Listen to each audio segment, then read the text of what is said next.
ከብዙ ዓመት በፊት የተዝናናችሁበትን ቦታ የተዝናናችሁበትንም ወቅት በተጨማሪ ምን አይነት ነገሮች እንዳደረጋችሁ ጠይቃችሁ እያንዳንዱ ነገር ልትነግሩኝ ትችላላችሁ። ነገር ግን ባለፈው ሳምንት ቀኑን ሙሉ ምን አረጋችሁ ብላችሁ እያንዳንዱ ቀን ተመሳሳይ ነው ብላችሁ ስለምታስቡ ትንሽ ነገር ብቻ ነው የምትነግሩኝ። እሱንም ካስታወሳችሁ ያለምንም ምክንያት እንዳይመስላችሁ ወይንም ደግሞ እንደ ተራ እንዳትቆጥሩት ኒውሮሳይንስ የሚያስረዳው ነው። እኛም ዛሬ ለማድረግ የምንሞክረው ነገር እያንዳንዱን ቀናችሁን የምርም ከልባችሁ እየኖራችሁ እንድታልፉ ማድረግ ነው። ብዙ ሰው አውቶ ፓይለት ወይንም ዲፎልት ሞድ ላይ ሆኖ ነው ህይወቱን እየኖረ ያለው። ስለ ቀኑ ካስታወሰ የሚያስታውሰውን ማታ ነው፣ አንዴ ካለፈ በኋላ።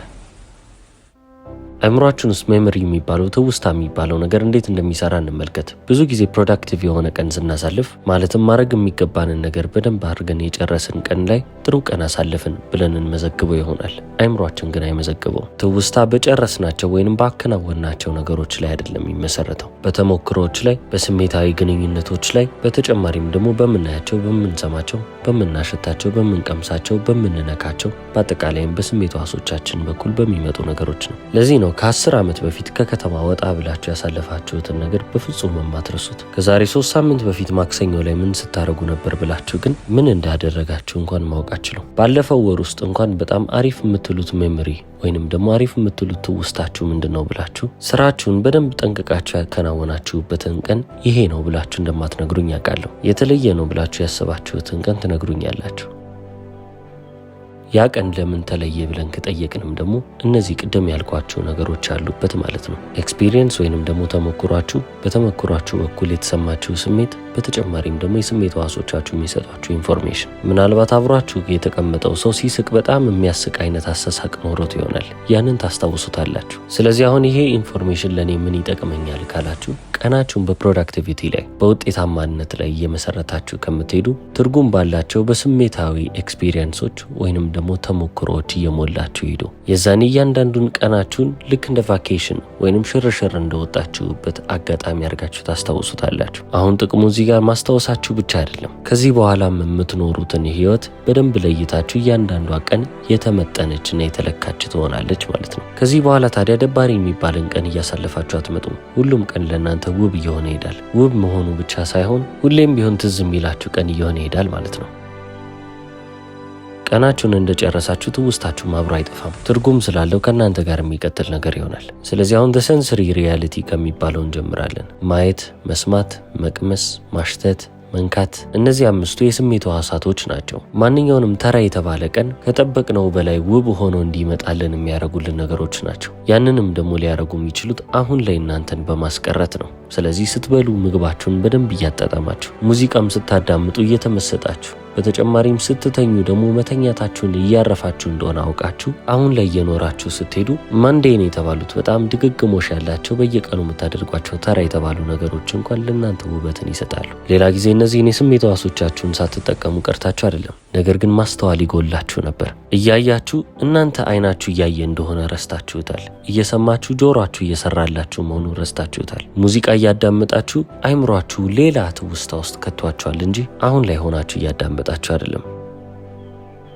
እነዚህም የስሜት ሕዋሳት እዚህ ዓለም ላይ ላሉ ተሞክሮዎች እንዳለ የመጀመሪያ መግቢያ በራችሁ ነው። አብዛኛው ሰው ግን ተመሳሳይ ቀንን እየኖረ ስለሚሄድ እነዚህን ነገሮች እያጠፋ ይሄዳል። ማለትም ደግሞ ከቀልቡ አይደለም። ስንት ሰው ነው ጠዋት ተነስቶ ጥርሱን ሲፖረሽ አስተውሎ የሚፖረሸው ካልን በጣም ጥቂት ነው የምናገኘው። ዕለት ተዕለት የማይቀሩ የተባሉትን ስራዎች ስናደርግ በቃ አይምሯችን ከኛ ጋር አይደለም፣ ቦዲያችን አውቶ ፓይለት ላይ ነው። የስሜት ሕዋሶቻችንን ግን አስተውለን እየተጠቀምን አሁን ላይ እየኖርንባቸው ስንሄድ አይምሯችን ውስጥ ምን ይፈጠራል ካላችሁ የተለያዩ ኒውራል ኔትወርኮች እየነቁ ይመጣሉ። የምታስታውሱትም ነገር በዛው መጠን እየሰፋ ይመጣል ማለት ነው። ብዙ ጊዜ ጣዕም ያለው ህይወት ሲባል ሰምታችሁ አታውቁም? በቃ እንደዚህ አይነት ህይወትን ነው እየኖራችሁ የምትመጡት። አንድ ጥናት እንደሚያመለክተው ከሆነ ሰዎች ብዙ ጊዜ ምግባቸውን ሲበሉ በማስተዋል የሚበሉ ሰዎች፣ ይህ ማለትም ጣዕሙን ልብ የሚሉ፣ ፍሌቨሩን የሚያውቁ፣ ሽታው ምን አይነት እንደሆነ ልብ የሚሉ፣ ምግቡን ከመብላታቸውን በፊት አቀራረቡን የሚያስተውሉ ሰዎች ምግቡን ከበሉ በኋላ የሚኖራቸው የእርካታ መጠን የላቀ ነው ይላል።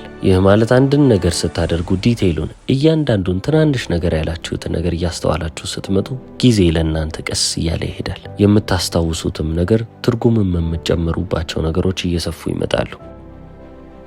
ከእናንተ ጋር እኩል ምግብ የበላው ሰው ነገር ግን ዲስትራክትድ የሆነው አይምሮ ከሱ ጋር ያልሆነ ሰው እንደናንተ አይነት ተሞክሮ ሊኖረው አይችልም። በጣም ምርጥ የሚባለው ፍጹሙ ቀን ሲባል ወይንም the perfect day ሲባልም እኮ ይሄ ነው። የተለያዩ ነገሮችን ማድረግ አይደለም፣ እስከ ዛሬ ድረስ የምታደርጓቸውን ነገሮች በተለየ መንገድ ኤክስፒሪየንስ ማድረግ ማለት ነው። አሁን ታዲያ ስለ perfect day ያወራኋቸው አይደለ?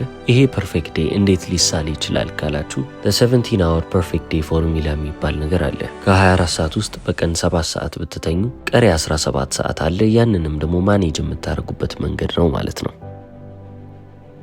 አብዛኛው ሰው በእነዚህ በ17 ሰዓት ውስጥ የሚያደርጉት ነገር አላይንድ የሆነ ወይንም ደግሞ የተስተካከለ ነገር አይደለም። በቃ ሁሉም ሰዓት ለነሱ እኩል ነው። እውነታውን ከተመለከትነው ግን እያንዳንዷ ሰዓት ላይ ያለን የኤነርጂ ሌቭል እየተለያየ ነው የሚመጣው። ጥናቶች እንደሚያመለክቱት ከሆነ የኤነርጂ ሌቭላችን በ4 ሊከፈል ይችላል። በእያንዳንዱ የኤነርጂ ፌዝ ላይ ምን አይነት ተግባራቶች እንደሚመከሩም ደግሞ ይነገረናል። አራቱንም የኤነርጂ ፌዝ አይነቶች በእኩል ተግባራት ወይንም ደግሞ አክቲቪቲዎች ልትሞሉ አይገባም። አቅማችሁና የምታደርጉት ነገር ላይመጣጠን ይችላል ማለት ነው። በጣም ብዙ አቅም የሚኖራችሁ መቼ ነው? አክቲቬሽን ፌዝ ላይ ነው። በነቃችሁ በመጀመሪያው 1-2 ሰዓት ውስጥ ማለት ነው። ሰውነታችሁ እረፍት ከሚባል ነገር ወደ ሙሉ ንቃት እየተንቀሳቀሰ ያለበት ፌዝ ነው። በዚህ ወቅት ምንም አይነት ዲሲዥን ሜኪንግ አያስፈልግም። ውሳኔ ለመወሰን ትክክለኛው ጊዜ አይደለም ይላል ጥናቱ። በዚህ ሰዓት ታዲያ ምን ማድረግ አለብኝ ካላችሁ ፕሪፓሬሽን ብቻ።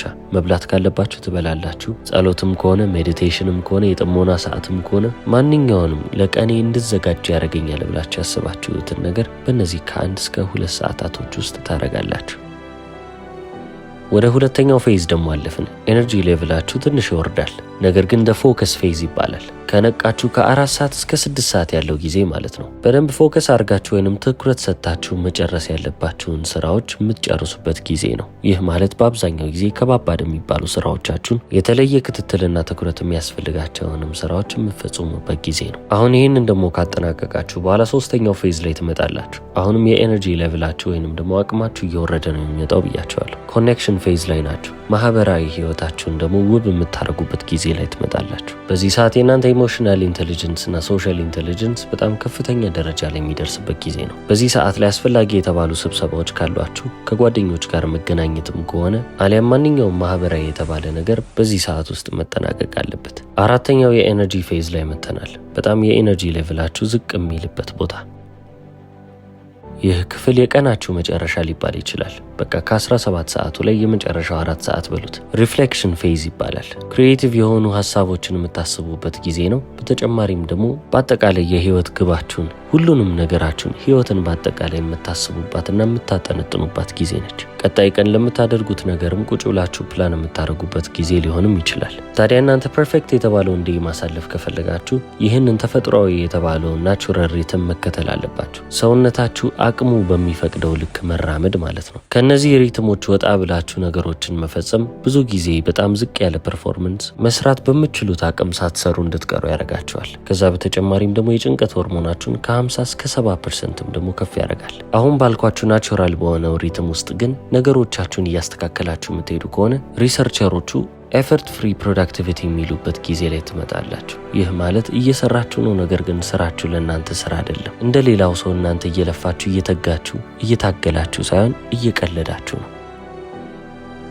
ስለ ታኦይስቶች ብዙ ቪዲዮዎችን ሰርቼላችኋለሁ። እነሱ ይህንን ፌዝ ፍሎ ስቴት ብለው ይጠሩታል። በፍሰት ውስጥ መሄድ ማለት ነው። ነገሮችን እየተቃረኑ አለመምጣት ወይንም ደግሞ ሬዚስተንስ የሚባለውን ነገር ማስወገድ። ይህንንም የምታደርጉት ደግሞ እስከ ዛሬ ድረስ የሰራችሁትን ነገር አለመስራት ወይንም አዳዲስ ነገሮችን በመስራት ሳይሆን ጊዜን ግን በአዲስ መንገድ እየተጠቀማችሁ መሄድን ነው። ለምሳሌ በጣም አድካሚ የሚባለውን ትልቅ ውዝፍ አለብኝ ብላችሁ የምታስቡትን ስራ ማታ ላይ ከሰራችሁት ራሳችሁን እየገደላችሁ ነው። በዛ ሰዓት ለነገ ማሰብና ሌሎች ክሪኤቲቭ የሚባሉ ነገሮችን ማከናወን ብቻ ነው ያለባችሁ። ስለዚህ ነገሮችን ማድረግ ባለባችሁ ሰዓት እያረጋችሁ ከሄዳችሁ ከተፈጥሮ ጋር ፍሎ እያረጋችሁ ትሄዳላችሁ። ምንም የምትቃረኑት ነገር የለም። ለዚህ ነው ተመሳሳይ ስራ ዛሬ የሰራችሁት ነገር ለእናንተ በጣም ቀላል ሆኖ ነገ ደግሞ ደግሜ ልስራው ስትሉ ለእናንተ ሌላ ዓለም የሚሆንባችሁ። ያንን ስራ ማድረግ በሚገባችሁ ታይም ዞን ወይንም ደግሞ ኤነርጂ ፌዝ ውስጥ ካደረጋችሁት ቀላል ነው፣ ካልሆነ ግን መከራ ነው የሚሆንባችሁ።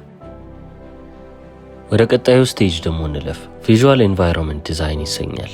አካባቢያችሁን መቆጣጠር፣ ከዛም ባሻገር ምን መምሰል እንዳለበት እንነጋገራለን። ከስሜት ሕዋሶቻችሁ ውስጥ አይናችሁ አንዱ ነው። ከአእምሯችሁ የፕሮሰሲንግ ፓወር ውስጥ የአይናችሁ ድርሻ 30% ይሆናል። የምታዩት ነገር ብዙ ነገሮች ላይ ተጽዕኖ ያሳድራል። የምታስቡት ነገር ላይ፣ የሚሰማችሁ ነገር ላይ፣ በተጨማሪም ደግሞ የምታስታውሱት ነገር ላይ። አብዛኞቻችን ግን አካባቢያችንን ለሰዎች ምቹ እናደርጋለን እንጂ ለራሳችን ቅድሚያ አንሰጥም። ጥናቶች እንደሚያመለክቱት ከሆነ የተለያዩ ቀለማት አይምሯችን ላይ የሚኖራቸው የተለያየ የሚባል ተጽዕኖ ይኖራል። ለምሳሌ ሰማያዊ ቀለም ለክሪኤቲቭ ቲንኪንግ እና ችግሮችን ለመፍታት ይሆናል። ይህንንም አቅማችንን በ28% ይጨምረዋል ይላሉ። ዘና ማለት ከፈለጋችሁ ዝብርቅርቅ ያለ ክፍል ውስጥ መቀመጥ መቼስ አትፈልጉም። ስትመለከቱት ኬዮቲክ ይመስላል። ነገሮች ግን በትክክለኛው ቦታ ላይ የተቀመጡበት ቤት ውስጥ ቁጭ ካላችሁ ዘና ለማለት የበለጠ ይቀላችኋል። ዲፕ ወርክ ላይም እያላችሁ በቃ ትኩረቴን ሰጥቼ መስራት እፈልጋለሁ ብላችሁ ካጠገባችሁ የእናንተን ትኩረት የሚሰርቅ ማንኛውም ነገር ካለ አይናችሁ ወደዛ መሄዱ አይቀርም።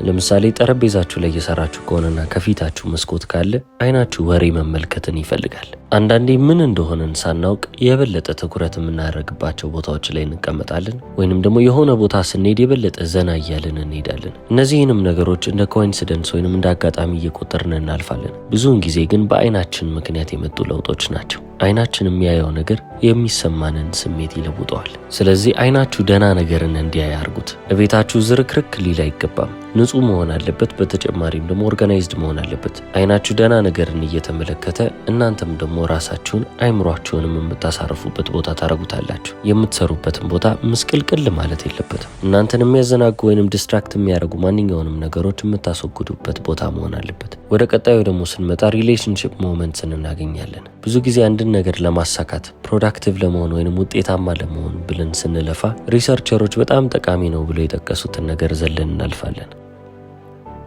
ያም ደግሞ ግንኙነቶች ነው ወይንም ደግሞ ሪሌሽንሺፖች። ከብዙ ሰዎች ጋር የምንገነባው ማህበራዊ የሚባል ህይወት፣ ቅርርብ። አሁን ስለ ፐርፌክት ዴይ እያወራን ነው። ልክ የሥራ ሰዓታችሁን እንደምታቀዱት ለዛ በጣም ዝግጁ እንደምትሆኑት ሁሉ ለግንኙነታችሁም በጣም ትልቅ የሚባል ቦታን ልታስቀምጡ ይገባል። ቅድም ስለ ምግብ ምሳሌ እየሰጠኋችሁ ነበር። አንድን ምግብ ስትበሉ ዲሊብሬት መሆን አለበት። ያንን ነገር ስታደርጉ አስተውላችሁ ራሳችሁን አሁን ላይ ልታስቀምጡት ይገባል ብያቸዋለሁ። ተመሳሳይ ነገር በሪሌሽንሺፕ ውስጥም ያስፈልጋል። ከሰዎች ጋር ኮኔክት እያደረጋችሁ ስትመጡ አስተውላችሁ ነገሮችን ማድረግ መቻል ይኖርባችኋል። ያ ግንኙነቶቻችሁ ውብ የሆነ የበለጠ ትርጉም እየያዘ እንዲመጣላችሁ ማድረግ አለባችሁ። ደህና የመሆናችን አንደኛው ምልክቱ ከሰዎች ጋር ያለን ግንኙነት ነው ይላል የሃርቫርድ ጥናት። የሰው ልጅ ከሰዎች ጋር ያለው ግንኙነት በጣም ደካማ የሚባል ከሆነ ወይንም ጥሩ ካልሆነ ገንዘብም ስኬትም ማንኛውም የሚያሳካቸው ነገሮች ለሱ ፉልፊልመንት ወይንም እርካታ ይዘውለት አይመጡም። ስለዚህ ከማጋ መገናኘት እንዳለባችሁ ማወቅ አለባችሁ። ከማጋር ምን አይነት ጊዜ ማሳለፍ እንዳለባችሁም ልትለዩ ይገባል። ጊዜያችሁንም እንዴት ልታሳልፉ እንዳሰባችሁ ማወቅ አለባችሁ። ማህበራዊ ህይወት በጣም ትልቅ ቦታ ሊሰጠው ይገባል። አሁንም ጥናቶች እንደሚያመለክቱት በቀን ውስጥ ለ5 ደቂቃ ከሰዎች ጋር ኳሊቲ የተባለ ጊዜን ማሳለፍ ኤነርጂ ሌቭላችሁን፣ ሙዳችሁን፣ በተጨማሪም ደግሞ ፐርፎርማንሳችሁን በተወሰነ ደረጃም ቢሆን ይጨምርላችኋል። በመስሪያ ቤታችሁ ውስጥ ያላችሁ ቅርርብ ግን ትራንዛክሽናል ነው ቢባል ውሸት አይሆንም። እንጀራዬን ብዬ ስራዬን ብዬ ነው እንጂ የመጣሁት ጓደኞች ላፈራ አይደለም የሚሉ ብዙ ሰዎች አሉ። ስራ ባያገናኛቸው ኖሮ መገናኘት የማይፈልጉ በጣም ብዙ ሰዎች አሉ። ስለዚህ ከምትወዷቸው ሰዎች ጋር መገናኘትን፣ ወክ መሄድን፣ በተጨማሪም እራት መብላትን፣ ምሳ መገባበዝን፣ ይሄ የእናንተ ልማድ መሆን አለበት። አሁን ታዲያ ይህንን ፐርፌክት ዴይ የተባለውን ነገር እንዴት ነው ተግባራዊ ላረገው የምችለው ብላችሁም ደግሞ ታስባላችሁ። በአንድ ቀን ውስጥ የሚመጣ ምንም አይነት ለውጥ የለም። በተጨማሪም ልክ እንደ መዳረሻ ልታስቡትም አይገባም። በየቀኑ በየጊዜው ራሳችሁን በዚህ ልማድ ውስጥ እያስቀራችሁ ማለፍ መቻል አለባችሁ። ስለዚህ እንዴት አድርጌ ልጀምረው፣ እንዴት ልለማመደው ካላችሁ ቀናችሁን ስትጀምሩ ቀለል ባሉ ነገሮች ታረጉታላችሁ። ህይወታችሁ ላይ ተግባራዊ እንዲሆን ማለት ነው። እናንተ እንደ ሰው ልጅ እንደምትለወጡት ሁሉ የእናንተን ፐርፌክት የተባለው ቀን እየተለወጠ ይመጣል። ስለዚህ በጊዜ ሂደት የሚለያይ ነገር ነው። በየቀኑ ምን ማድረግ እንዳለባችሁ ለይታችሁ ታውጣላችሁ። ያንንም ደግሞ ቅድም ባልኳችሁ ናቹራል ሪትም ውስጥ ታስቀምጡታላችሁ። በጣም ከባባድ የሚባሉ የእናንተን ትልቅ ትኩረት የሚፈልጉ ስራዎች ከተነሳችሁ ከ2 ሰዓት እስከ 4 ሰዓት ባለችው ጊዜ ውስጥ መጠናቀቅ ያለባቸው ናቸው። ማታ ማታ ቅድም እንዳልኳችሁ በጣም ከባባድ የሚባል ስራ እንዳትሰሩ። ስፖርት መስራት ካሰባችሁም ብዙ ሰው ጠዋት እየሄደ ይሰራል። ነገር ግን ሰውነታችሁ ፒክ የሚባልበት ቴምፕሬቸሩ ላይ ሲሆን ስፖርት ብትሰሩ የተሻለ ነው። ብዙ ጊዜ ከቀኑ 9 ሰዓት እስከ ቀኑ 10 ሰዓት ነው። ለእናንተ ሪያሊስቲክ ላይሆን ይችላል። የስራ ሰዓታችሁ ላይ ይጣጣምላችሁ ይችላል። ግዴታ በዛ ሰዓት እንኳን መሆን ካልቻለ አሁንም የሰውነታችሁን ሙቀት ትንሽ ከፍ ባለበት ሁኔታ ላይ ስፖርት ብትሰሩ ይዘወተራል። ምክንያቱም የዛኔ ጉዳትን ትቀንሳላችሁ። ሰውነታችሁም እናንተን የማገልገል አቅሙን እየጨመረ ይመጣል። ለዚህ ነው ፊክስድ የሆነ ፎርሙላ የሌለው። በቃ ጠዋት ተነስታችሁ ይሄን አድርጉ ከዛ ይሄን ስጨርሱ እንደዚህ ብዬ መንገርም አልችለውም። ለዚህ ነው የተለያየ ሰው ነው ያለው፣ የተለያየ ህይወት አላችሁ፣ የተለያየ የሚባል የቀን ስኬጁል ወይንም ደግሞ ፕሮግራም አላችሁ። ስለዚህ አንድ መንገድ መናገር አልችልም፣ ሲስተሙን ግን መናገር እችላለሁ። ያንን ሲስተም ለእናንተ አሁን አስረክቤያቸዋለሁ። የእናንተን ህይወት እዛች ሲስተም ውስጥ ትከቱና ዲስትሪቢዩት ታደርጋላችሁ። መሆን ያለበት ነገር መሆን ባለበት ሰዓት እንዲሆን። በዚህ መንገድ ውስጥ ህይወታችሁን እየመራችሁ ከቀጠላችሁ በፊት ተራ ነው ዝም ብሎ ቀን ነው ብላችሁ ያሰባችሁት ቀን ምን አይነት ጣዕም ያለውና ውብ የሆነ ቀን እንደሆነ ትገነዘባላችሁ። ከመለያየታችን በፊት አንድ ፊልም ሬኮመንድ ላርጋችሁ። The Perfect Days የሚባል አንድ ፊልም አለ። ከዚህ በፊትም ነግሬያችሁ ይሆናል። መጸዳጃ ቤቶችን በማጽዳት ስለሚተዳደር አንድ ግለሰብ ነው ፊልሙ። በጣም ተራ የሚባል ህይወት አለው። ነገር ግን ከማናችንም በላይ ጣዕምና ትርጉም ያለው ህይወትን እየኖረ ነው። እሱን ፊልም ጋብዣችኋለሁ። እስከ መጨረሻው ስለተከታተላችሁኝ አመሰግናለሁ። ቻው።